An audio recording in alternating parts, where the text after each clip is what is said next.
is TJ with Robinhood Coins, and today, me and my wife are going to be hunting 2 boxes of nickels. We're going to be looking for war nickels, buffalo nickels, any 40s. We saved most of the 50s, proof coins, error coins, and anything else to add to our collection. As always, we're hoping to find something really good for the Robinhood Coins giveaway for this video. To enter the giveaway, just comment on the video, and we'll use a random comment picker to pick the winner. With that, let's get into these rolls. Well, I hope this is a good sign because we are each working on our first roll, and I already have a 1939. Let's check out the reverse together. All right, we are just hoping for a mint mark, but if it doesn't have a mint mark, hopefully it has a double die. And it's a Philadelphia. As usual, that is the most common. It's still a 1939. That is very cool, and we will check it for the DDR. So here's that 1939 Philadelphia reverse underneath the scope, and the strong doubling on the reverse is in Monticello and in 5 cents. And if you look all through here on the Monticello, there's no doubling, and on the 5 cents, there's no doubling. And I'll throw up on the screen an example of what the doubling looks like when it has it. It's pretty strong, and even in this worn condition, you should still be able to see it pretty clearly if you have a good example of the DDR. I'm working on roll number 7, and I have another oldie. This time, it is a Philadelphia, and it's a 1941. I had already seen the date once I flipped it over, but figured I'd put it back over to the reverse to show you how I found it. So we have a 39 and a 41. I am working on roll number 14, and we have another 40s. This time it's another 41, and it looks like it's a Philadelphia. I do not see a mint mark there. I'll have to check that under the scope. Probably is a Philadelphia anyway. That is super common. And then might as well check this one. Yep, this one's old too. I thought so. It just had that look to it. 1957, not super old. It's a Philadelphia. We also had, over the past couple of rolls, a 1954 Philadelphia. We found our first 2009. That was cool. Denver as always. And we had a 1969 San Francisco. I don't know why, but I like the S-mints, even when they're not approved for NIFC. We are on roll number 26, and my wife found her first 40s of the night. It's a 1949. She just handed it to me, and it's a Denver. Got to love that. Too bad it wasn't a 1950 Denver. That would have been sweet. But it's still a 40s, which is very, very cool. That puts 3 40s on the board, and we're getting a bunch of 1950s. At the same time, working on different rolls, we had each gotten a 1959 Denver. We have 2 1958 Denvers right there. And she found this 1957 Denver as well. I also wanted to show you this one is almost like a gold coloration. Hopefully you can see it. But it doesn't look like a gold-plated coin unless it was just really, really faded. But had like a gold tone to it. Figured I'd share it. It's actually going to go back though. I am working on roll number 30, and I don't know if this is going to be silver. Oh man, it could be, but it may not be. But we are going to try to check it out together. And it's not. It's a 1987. What about this other one next to it though? Didn't think so. Well, worth a try. We are working on roll number 42, and my wife just handed me a 1940. And it is a Denver, 1940 Denver. That makes the 4th 40 of the box, so that's pretty good. I also wanted to show you this 1981 that's in pretty nice shape. I don't find the 81s in that good a shape, except if you notice, it has a little ring of death right there and right around here. So I'm not going to keep that one. I wish it didn't have that ring of death because you could even see some steps. Looks pretty good, but it's gone. And then we had this other 1981 that wasn't as nice and barely has maybe some steps. Man, I really wish that other one didn't have that ring of death. We did have a 1952 Philadelphia. We also had a 1953 Denver. That was pretty cool. And then we had a 1954 San Francisco. So we'll have to check that S over D right there. This is a picture of the 1954 San Francisco S over D over mint mark error. It's from the Strike It Rich with Pocket Change book that I use. There's a link in the video description below if you would like to get it as well. But so now let's go look at the one that I found under the scope. And as you can see, there's nothing protruding underneath where the D was on that picture. It does look like there's a little bit of raised material on the inside of the S right there, but it doesn't look like there's a flat line over here, and there's no other indication of anything underneath that S, so I don't think this is it, but gotta check every time. Wow, I don't normally stop the hunt and turn on the camera for just a 50s. I usually wait for Buffalo, War Nickels, or 40s, but look at this one. This has got to be the night. Oh, what'd you find? A war nickel. You did? Oh, that is crazy.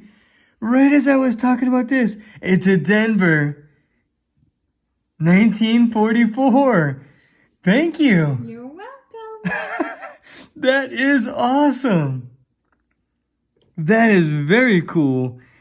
Well, so what I was trying to show was this 1956. This thing is in nice condition. I mean, I even see almost all the steps. It has like a very shiny mirror-like finish to it. I've heard of proofs that are not San Francisco and so I guess my question is, and I'm going to have to research it also, but how do you tell if a nickel is a proof if it isn't an S-mint? Man, this thing is nice looking though. If nothing else, it's definitely going to upgrade my album, that's for sure. Man, let's take a look at that war nickel again. That is crazy. 1944 Denver. Perfect timing, huh? That is perfect timing. That's great. Just 2 rolls after the one that my wife found, and I think I may have a war nickel as well. Right there. I don't know. And then this one over here looks a little suspicious too, but I think that's just rust. I think this one's a war nickel though, so let's pull it. Yep, it is. It is. Let's see. And it's a San Francisco. What is that? 1945, it looks like. Yeah, and I'm pretty sure that's 45. It's pretty slick, but it's still silver. Look at that S-mint mark above the Monticello. Got to love that. There's 2 more rolls left in this box, so hopefully we find another one. Roll number 49, and we have a 1948 right here from Philadelphia. And it's also pretty slicked, but it's still a 40s. So we will make room for it right here. Keep on hunting. Well, we are all done with box number 1, and we had 2 war nickels out of that box, which is great. I've never had more than 2. 2 in one box is my max. So we have a 1939 Philadelphia. We had that 1954 San Francisco. We had 2 1941 Philadelphias, 40 Philadelphia, 49, and 48. And a stack of 50s, including that really nice 56. That was great. And only 2 2009s. That's rare for me. I normally get more than that. But and one of those I'm going to send back. I'm just leaving it there for a count. But now it's time for box number 2, and hopefully that one is as productive as the first box. I'm working on roll number 48. My wife's working on roll number 49. That's roll number 50 that she'll probably get to before me. This box has been the worst box that I've had ever. But we finally found a 40s coin. And then my wife is reaching over here, so she might have something as well. It's not as good. It's only a 53. Ah, 53. So let's check them out. So first off is that 1946. It was an ender. It was the very last coin, and it's a Philadelphia. Look at that. You could barely even tell it's a 40. Holy cow. But we also did have a couple of decent 80s. I mean, check out that 1980 Denver right there. Then we had a nice 1981 Denver.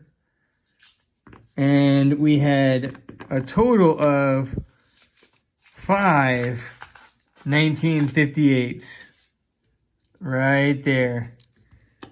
And then we had a 1954 Denver. And then that 1953 that she just handed me right there. Also a Denver.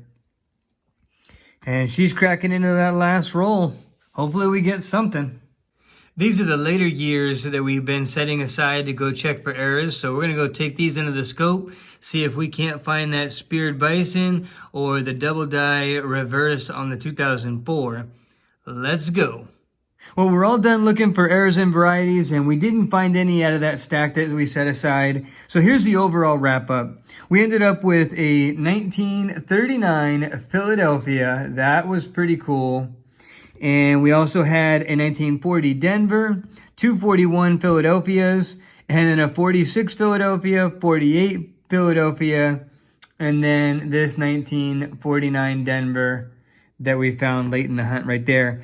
We had a total of 19 in the 50s that are just common 1950s. And then we had the 1956 that just looks really nice. I did look in the red book, and it does look like they minted proof coins in nickels from Philadelphia, but I don't know how to tell what's a proof coin and what's just a really nice looking, maybe in mint sets and just well taken care of over time coin. So I'm not going to consider it a proof coin, but it will be upgrading in my album. And then we had 3 of the 2009 Denvers.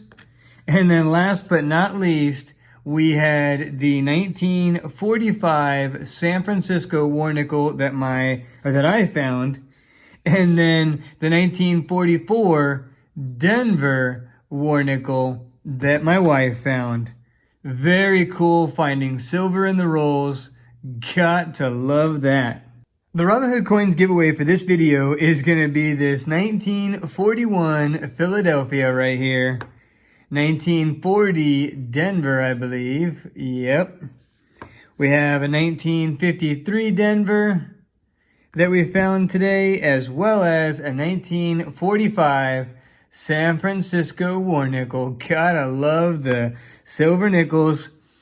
Well, if you enjoyed the hunt as much as we did, smash that like button. It really helps our channel. We really appreciate it.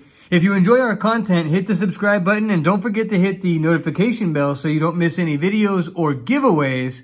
And with that, we will see you on the next hunt.